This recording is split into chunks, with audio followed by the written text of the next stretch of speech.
This show is sponsored by BetterHelp.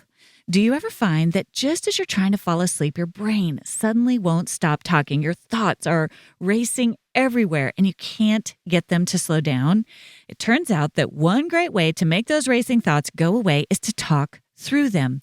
Therapy gives you a place to do that so you can get out of your negative thought cycles and find some mental and emotional peace. Therapy is a great way to improve your mental and emotional health. It's helpful for learning positive coping skills, how to set boundaries, and it empowers you to become the best version of yourself. If you're thinking of starting therapy, give BetterHelp a try. It's entirely online. It's designed to be convenient, flexible, and suited to your schedule. You just fill out a brief questionnaire to get matched with a licensed therapist and switch therapists at any time for no additional charge.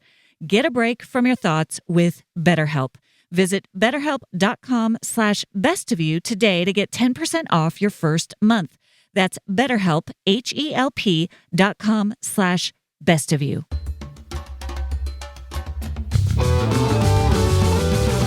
Hey everyone, I'm Dr. Allison, and I'm so glad you're here to discover what brings out the best of you. This podcast is all about breaking free from painful patterns, mending the past, and discovering our true selves in God. I can't wait to get started as we learn together how to become the best version of who we are with God's help. Hey everyone, and welcome back to this week's episode of the Best of You podcast. I'm so glad you're here. I'm so glad you keep coming back for these conversations. I love showing up each week knowing we have this appointment with each other where we're going to connect in this way. And actually, I have a little bit of a spoiler alert for next week's episode. I have a very special guest who actually, in his own way, put his own neurobiological understanding on what is actually happening between me as I'm talking here on this podcast and you as you're listening. And it was a really beautiful moment. I cannot wait to share it with you. I think about you and I imagine you, whether you're driving in your car or cooking a meal or taking a walk, or maybe you're at work and you just need some background noise to get yourself into a different headspace. I think about what I want to share, and it meant so much to me, again, to understand that there's actually something really cool happening between us as we connect together for this podcast. And I bring that up because today's episode is all about belonging. What does it mean to belong to each other? And this is a word I've struggled with a lot my whole life. I can fairly easily find a home within myself. I can find a way to be with myself. I don't mind being alone. And I really enjoy being a safe place for other people. But it's been very hard for me most of my life to feel a sense of belonging to a group. And I'll talk about that a little bit more personally today. I'll give you some examples, both from my life and from different authors that have helped me understand this. But before we get into that, I want to just talk about what is belonging? What does the word mean? And then move into how I understand it metaphorically and some examples of how we can grow in this feeling. And I really believe a lot of belonging is a feeling of being connected to other people. It's really rooted in an emotional state. People can tell us all day long, no, you belong. You're part of the group. But if we don't experience that at a felt level, we can feel really isolated, like we're not part of the group. And that's a painful place to be. It's a place I've been acquainted with for a lot of my life. And so I'm just really thrilled that you're here with me today to talk about this here in this place where we belong to each other. We show up each week with each other, and there is a form of belonging in that. So I'm just delighted to have this conversation with you here today. Belonging is this word that gets at how we experience ourselves in relationship to others.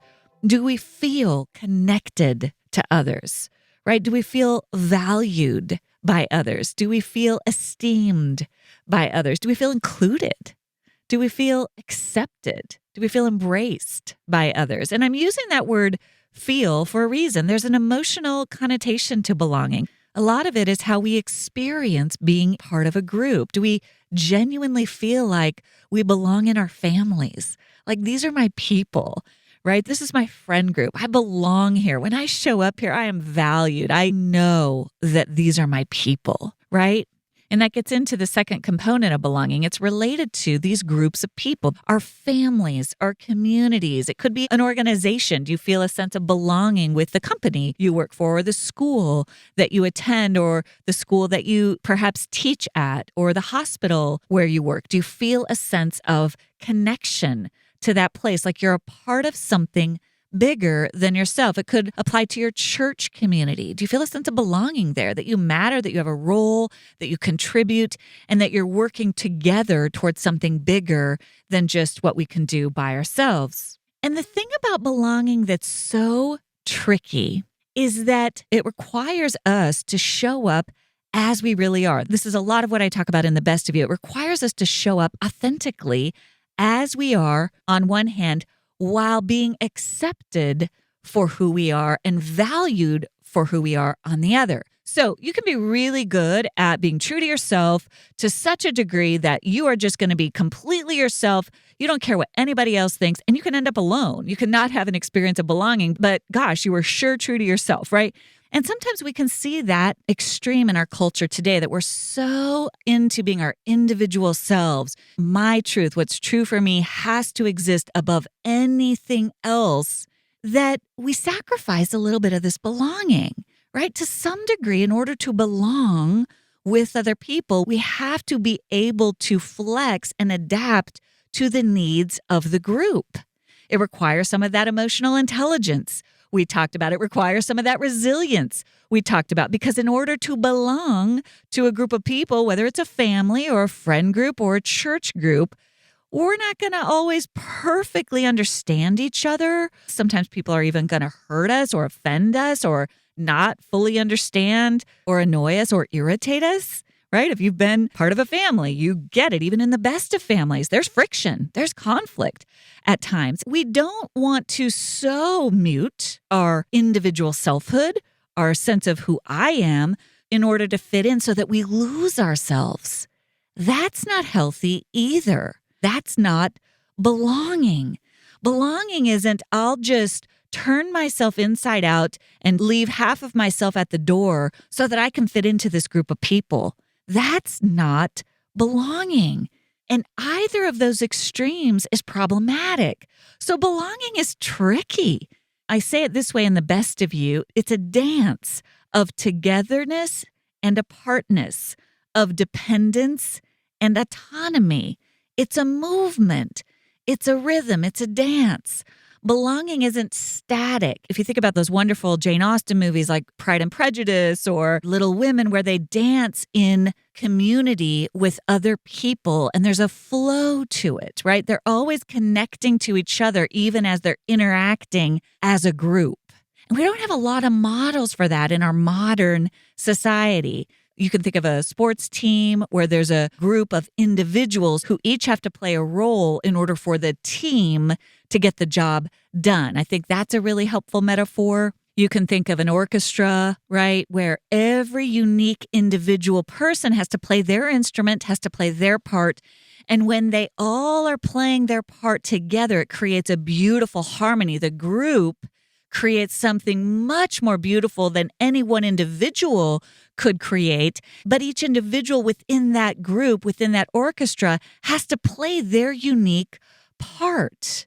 And so these are some metaphors for belonging. When you belong to that orchestra, your part matters. You need to show up and play it, but you have to play it in harmony with the rest of that group. And if at any point you try to take over, you're going to actually cause problems for the melody. But if you don't show up at all, the melody isn't going to be complete. So this leads me to the first point I want to make about belonging today. And this is from Brené Brown. She talks about this so beautifully in her book. It's called Braving the Wilderness, which is really a book about belonging. And one of the things that she talks about is the difference between belonging and fitting in.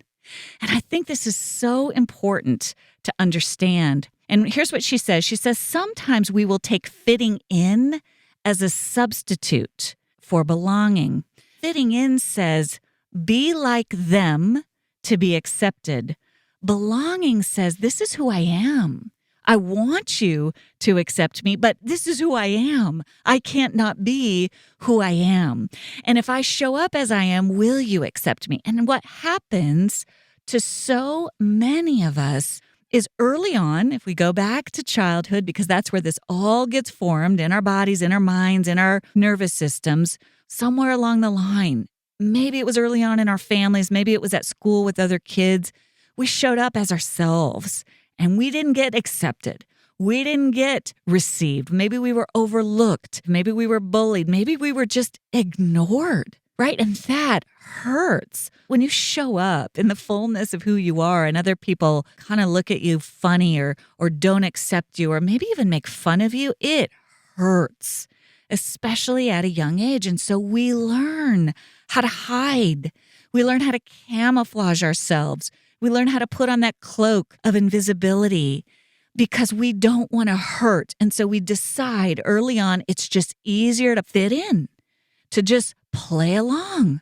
Because then I won't have to have the hurt of being different, of being ostracized, of feeling othered, of feeling isolated, of feeling alienated.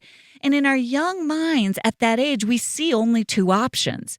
We look at it as social survival. I mean, the stakes are high. We've either got to fit in or we're alone. And that aloneness is just too hard. And so we work to fit in. And so many of us, every single one of us, is walking around with wounds from those formative periods of time. Whether you had wonderful parents or whether you didn't, we all pick up wounds around belonging very early on in childhood, where what we really want is to be received by our peers. And we just didn't know how to maneuver that dance of being part of a group where we honor others and also are being true to ourselves. It's really a sophisticated skill that most of us just simply didn't learn, and then we carry those wounds with us into adulthood. Your body is an amazing machine. It turns food into energy, heals wounds, supports your consciousness, and so much more. But it needs the right fuel to function at its best. Organifi is a line of organic superfood blends that offer plant-based nutrition with high-quality ingredients and less than 3 grams of sugar. This fall, you will want to try Organifi Gold. This delicious superfood tea helps you sleep and recover so you can wake up feeling refreshed and energized. It supports rest and relaxation, a healthy immune response, and a better response to stress. And don't forget about Organifi's other products, including their red juice, which is still my favorite, a delicious superfood punch that increases energy without the caffeine. You can reach for it in the afternoon instead of that sugary snack. You can experience Organifi's high-quality superfoods for less than $3 a day. Go to www.organifi.com/bestofyou and use code bestofyou for 20% off your order. That's ORGANIFI.com/bestofyou and use code bestofyou for 20% off any item. We love our dogs and we love to take them on these long hikes in the mountains where they go for miles. We want them to be healthy for a long time to come. Well, Sundays for Dogs is healthy dog food that's actually easy to store and serve. And this fall, they have a brand new turkey recipe that your dogs are going to love. Sundays is air-dried dog food made from a short list of human-grade ingredients. It's zero prep, zero mess, and zero stress. Unlike other fresh food brands, they don't add in synthetic or artificial vitamins, minerals, or flavors. Their food is naturally complete and balanced. We've worked out a special deal for our dog-loving listeners. You'll get 35% off your first order of Sundays. Go to sundaysfordog's.com/bestofyou or use code bestofyou at checkout. That's sundaysfordog's.com/bestofyou. Upgrade your pup to Sundays and feel good about the food you feed your dog. I tell this story, it's an illustration in the first chapter of The Best of You. Imagine yourself as a young girl in middle school and imagine there's a school dance. And actually, this is based on my own experience because I was always terrified of most of the social functions that were happening in middle school. I didn't want to go. They weren't appealing to me, but I felt this inner angst of everybody's doing it. All my friends are doing it. Everyone's excited about it. What am I going to do? Sit home? Right? And I didn't have the internal strength to just own it. Right. And in the story that I tell, this girl, she's just wrestling with herself. What do I do?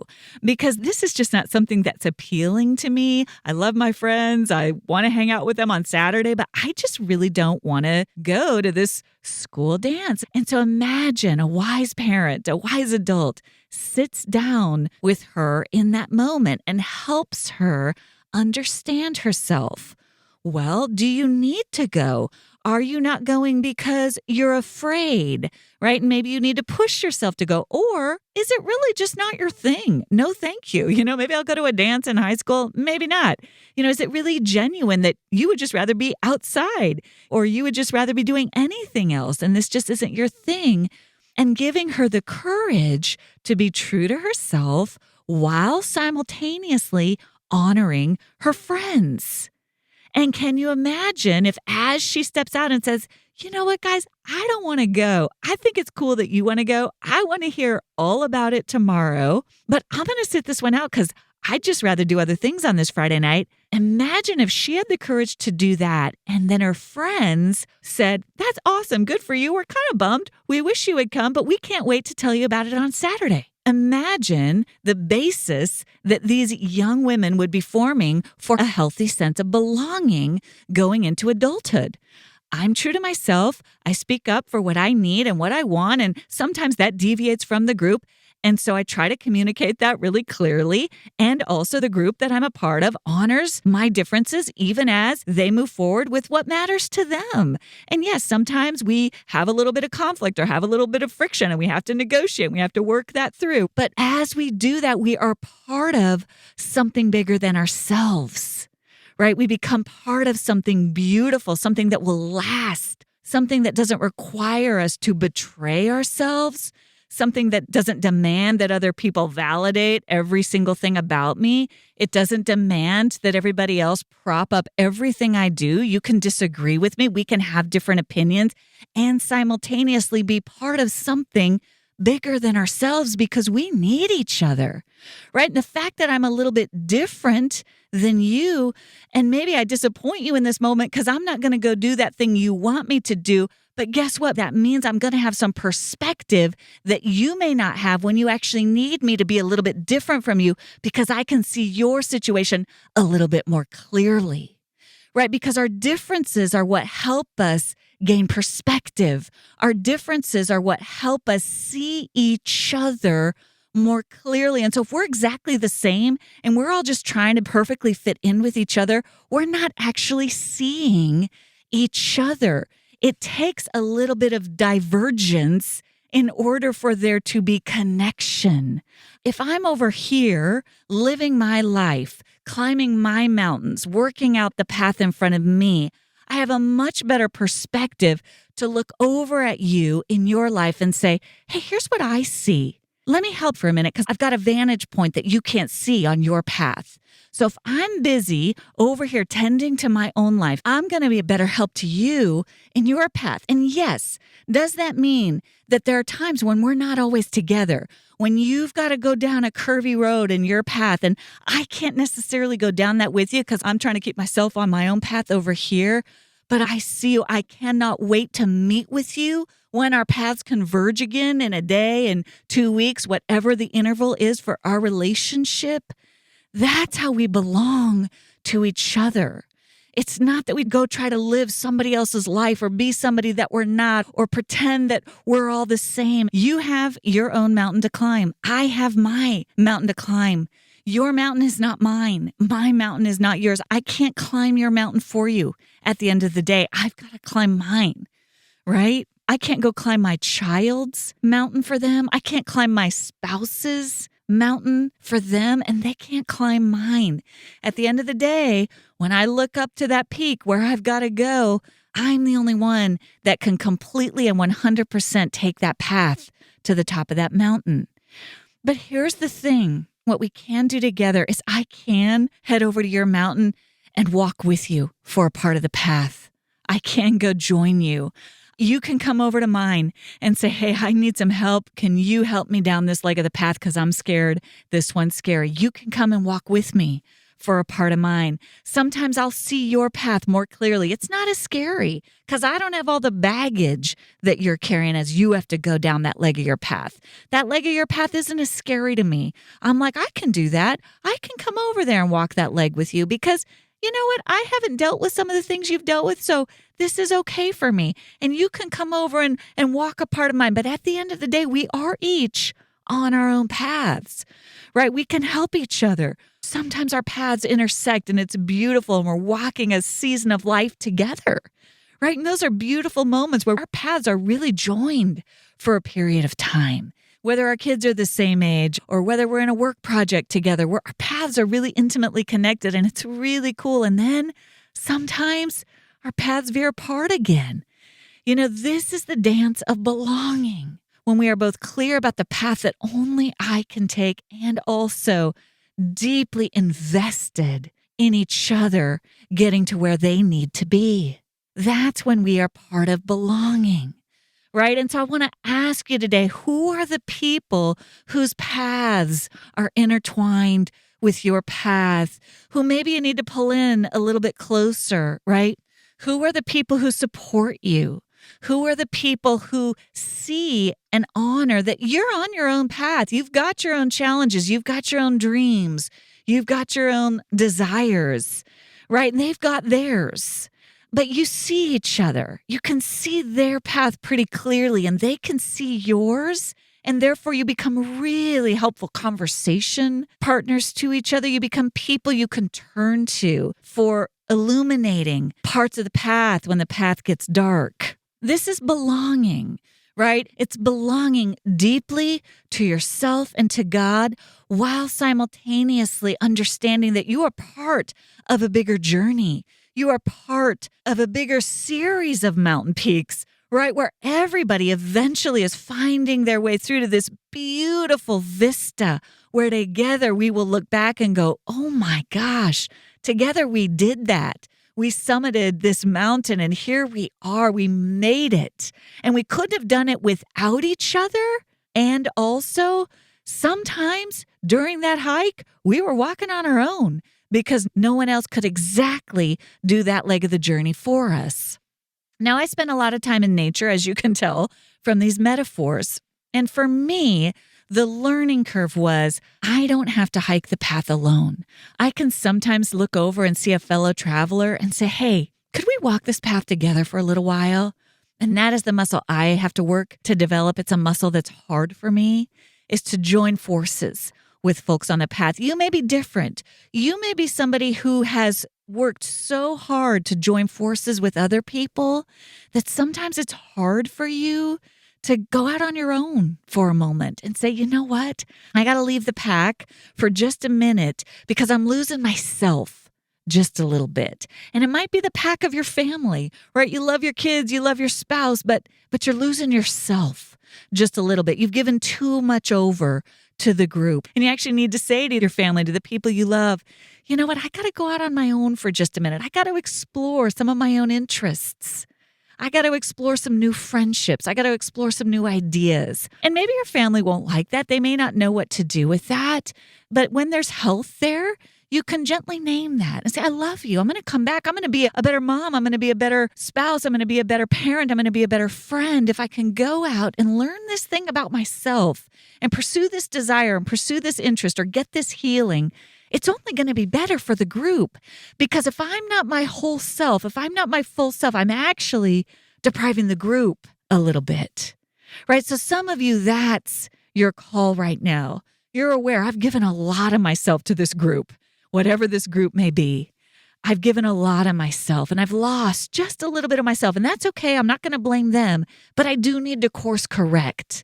I do need to go out on my own and explore a little bit of a different path. And I'm going to bring the goodness that I find back into this group. And you know what? Maybe this group, while I'm away exploring a little bit, maybe they're going to learn some new coping skills that actually won't be bad for them either. Maybe it'll actually be a little bit healthy for them to learn what it's like to journey a little bit without me as nearby. Maybe they'll be okay, right? And so that may be your invitation. And if that's you, and if you're listening and you're like, yeah, that's me, I want to just encourage you to consider that tap on your heart, that nudge from the Holy Spirit, that longing to pursue an interest or a dream or a healing path that is a little different, and you're a little worried. You're like, I don't know what they're going to think of me.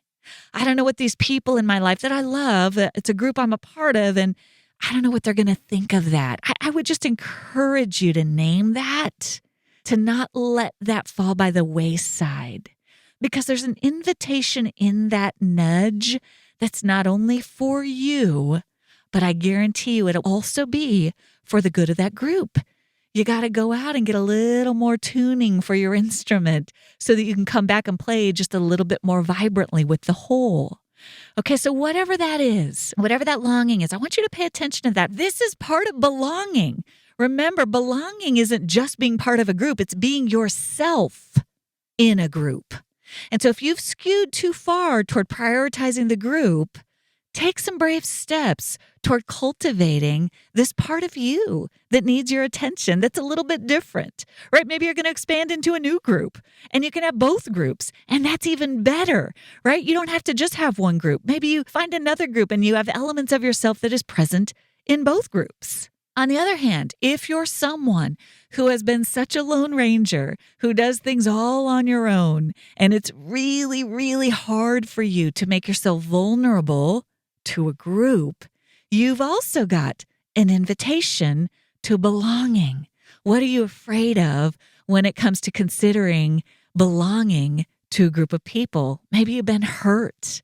Maybe people have betrayed your trust, and there's good reason you don't trust anybody and you don't open up to a group. You've learned that the hard way. And listen, I relate to you in many ways. I relate to that, but there's an invitation before you that the people who have hurt you in the past do not necessarily represent the people who will love you in the future, who will honor you, who won't shame you, who won't ostracize you, who won't hurt you, who will say, tell me more about you. We like that quirky thing about you. We think you're cool. We want you to be more of you. Those people are out there. I promise you, you haven't found them yet. You've been hurt. Do not stop searching for them. They are out there. These are the people who, even if they don't understand you initially or disappoint you initially, will continue to work to earn your trust. They exist. Please keep looking for them. There are good people out there who want to know you, who believe in you, who understand the complexity of you, and who want to invite you in, not to take you over or to squash you or to force you to be someone you are not, but who want to bring you in to love you as you are. Those people are out there. As my friend Ginny Ann said back in episode 61, where I had my sister and my two childhood friends on, she said, do not rest until you find those people who will honor who you are while inviting you to be a part of their lives as they are. That's reciprocity. That's mutuality. That's belonging.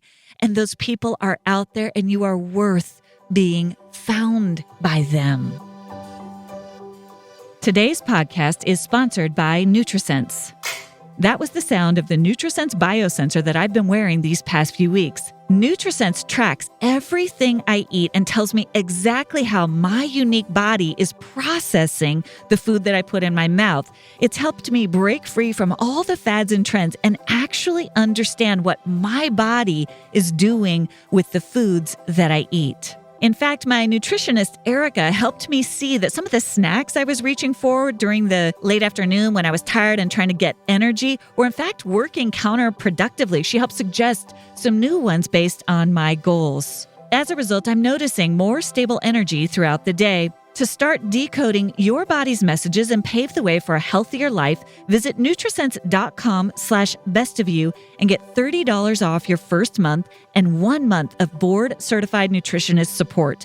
When they ask how you learned about NutriSense, make sure to tell them it was the Best of You podcast. That's nutrisense.com/bestofyou for $30 off your first month and 1 month of board-certified nutritionist support. So when it comes to belonging, whatever your invitation, whether it's to find a little more of yourself or whether it's to find the people who will accept you as you are, I want to give you some practical steps you can take because, to be honest, the steps are the same, regardless of which invitation is yours. So here are 3 things I want you to do this week, okay, as you think about belonging, being more true to yourself in community with other people. Both of those things, being more true to yourself while simultaneously doing it in community with other people. So I'm going to do these 2. Number 1, I want you to notice something you actually love, and I want you to do it publicly. Now, here's what I mean by that. I want you to think of something you love doing, a preference you have, an opinion you hold, a conviction, anything that really means a lot to you that you're a little bit nervous about doing publicly.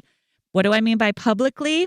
It could be with your family. It could be with a friend group. It could be a church group. It could be on social media where you just take a risk and post something publicly there. If you do, tag me. I'm not always on there. I'm not on there that often, but if I see you, I'll notice it.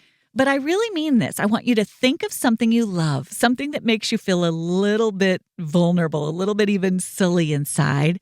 And I want you to do it. And I want you to take just a small step toward that. Just a small step. Maybe go for the low-hanging fruit. Just look up a class or look up a practical thing you could do to pursue that desire or that longing. And then gather up your courage and maybe name it to the folks in your group. I'm going to do this thing. And just notice how they respond. Do they support you in that? Do they get curious? And if they don't, that doesn't mean that what you're doing is wrong. It might mean that you're going to have to do some harder work of weaning them a little bit. Maybe they have an expectation of you that you're going to have to shift. You're going to have to train them to see you a little bit differently because you need to expand. You need to broaden. And it doesn't mean you want to hurt them. It means you want to add more to yourself so that you can add more to them. How does the group respond if they get toxic? Right? And I see this happen. Groups will get toxic if you want to deviate from the group norms. And if that happens, pay attention. Because why do you want to be with people that you have to turn yourself inside out to make them happy? That they can't support you in doing something that's good for you, that will ultimately bring more vitality to the group. So I want you to notice that, any fear around stepping out to pursue something that's different from the group. Test it a little bit. See how they respond. And then take some more brave steps, right? You're trying to be a little bit more true to yourself while simultaneously being in community with other people. So there's no shame in this, right? You're practicing a muscle. Number 2, I want you to notice who around you evokes a feeling of connection or belonging inside of you. Now, here's the trick about this one. I want you to think outside the box. I want you to notice it where you least expect it. Who's someone that you're like, you know what? It doesn't make any sense, but whenever I'm with that person, I feel kind of safe. I feel like I can really be myself. Isn't that interesting? I want you to notice, where do you experience that where you don't expect it? And this was a big one for me because early on, mostly in college was when I realized this, the groups that I often wanted to belong in, I felt a perceived sort of like I should belong in these groups, but why do they leave me feeling cold? And I just don't feel accepted. And then I just feel down on myself and that's not pleasant. So I'd rather be by myself. I dealt with a lot of that in college. And so I began to pay attention. Where do I feel acceptance and belonging? Because it's not in these groups where I feel like I am supposed to feel it. So where do I feel it? And almost always, I noticed it in the most surprising places. And I'll give you some examples from my life. I have a lot of friends who do not share my faith. I have several dear friends. One of my closest friends is an atheist. And I noticed this back in college. I love having conversations, open dialogue, intellectual conversations with anybody who is curious about big topics, deep topics. I don't care what they believe. It is a place where I find belonging. And the thing is, I found those people in places that were unexpected. Now, in college, it's a little easier because we're all interacting. It was a secular school. I was a church girl. And so people would be curious about that who weren't of my faith background. And I remember two people in particular. One was a guy, his name was Caesar. We had nothing in common, absolutely nothing. We could not have been more different. He was from the heart of New York City. I was from rural Wyoming. I am a Jesus-loving Christian. He is a marijuana-smoking fraternity guy. We had nothing in common, and we loved to talk about faith together. And I didn't have an agenda with him. We just talked because we were curious and interested in those topics. And there were so many others I can begin to count. Danielle and Jennifer and David and Brian. And all of a sudden, all of these people started to surface that I didn't have a lot in common with on the surface, and yet I loved having these intellectual conversations with about deep topics. And I began to experience belonging. Now, we weren't a group. We weren't friends with the same people. I didn't know who their friends were, and they didn't know who my friends were. But each one of those interactions helped me glimpse a little bit of belonging. And to this day, I don't tend to experience belonging as a part of a visible group. And what I mean by that is a part of an identified group where 10 people all have the same best friends. I have a collection of treasures, and the treasures that I have in my life often don't even know each other. But I experience belonging with each one of them, and they experience belonging with me. And that became my form of belonging. And I tell you that because I want you to know that belonging shows up in a lot of different ways, right? If your family was not a place where you experienced belonging, you can create a collection of treasures, a collection of family members who become your place of belonging. And it might be really random.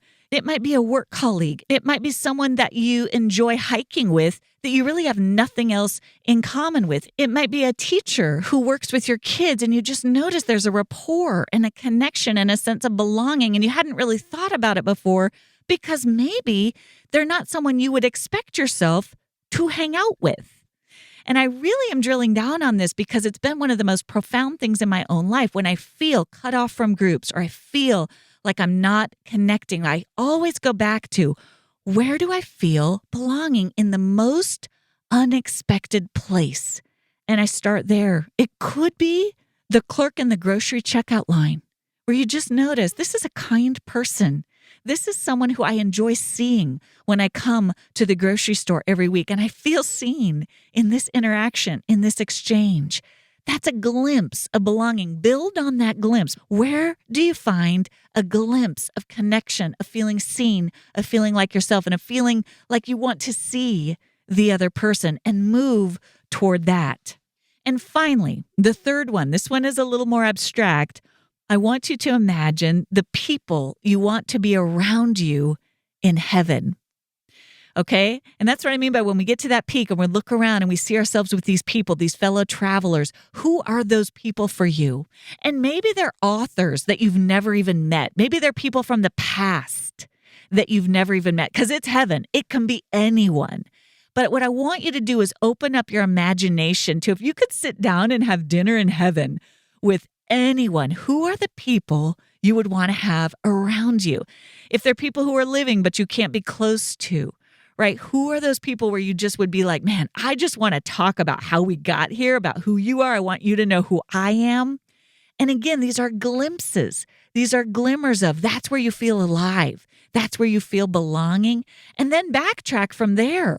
Read those books, find those authors, find those podcasts, and then think to yourself, what are the qualities about those people that I enjoy, where I feel seen, and begin to focus your attention on that. And I promise you, as you go about your day-to-day life, you'll begin to bump into people who bring that out in you because you're thinking about it. Where your attention goes, so goes your actions. Suddenly you'll start to become aware of, wait a minute, I might find people like that if I go to these types of situations. I might find people like that if I spend more time fishing in these ponds. I'd kind of forgotten about those ponds, but maybe I could find some people where I would find this sense of belonging. So 3 things this week. Notice what you actually love doing and do it publicly. Do it in a group. Do it with the people that you love. And just see what happens. Take a risk. Number 2, notice who or what evokes that feeling of connection or belonging inside of you that's surprising, that's unexpected, that's off your radar, that you're like, gosh, that is weird. I do connect with that person, and move toward that. And then number 3, use your imagination and imagine yourself at heaven when this is all said and done. Who are the people you want to be connecting with, you want around you? And then backtrack from there, reverse engineer, and think about where you might find people like that in your life, where you can be the fullness of who you are while being with other people. Thank you for joining me for this week's episode of The Best of You. It would mean so much if you take a moment to subscribe. You can go to Apple, Spotify, Amazon Music, or wherever you listen to podcasts and click the plus or follow button. That will ensure you don't miss an episode, and it helps get the word out to others. While you're there, I'd love it if you leave your 5-star review. I look forward to seeing you back here next Thursday. And remember, as you become the best of who you are, you honor God, you heal others, and you stay true to your God-given self.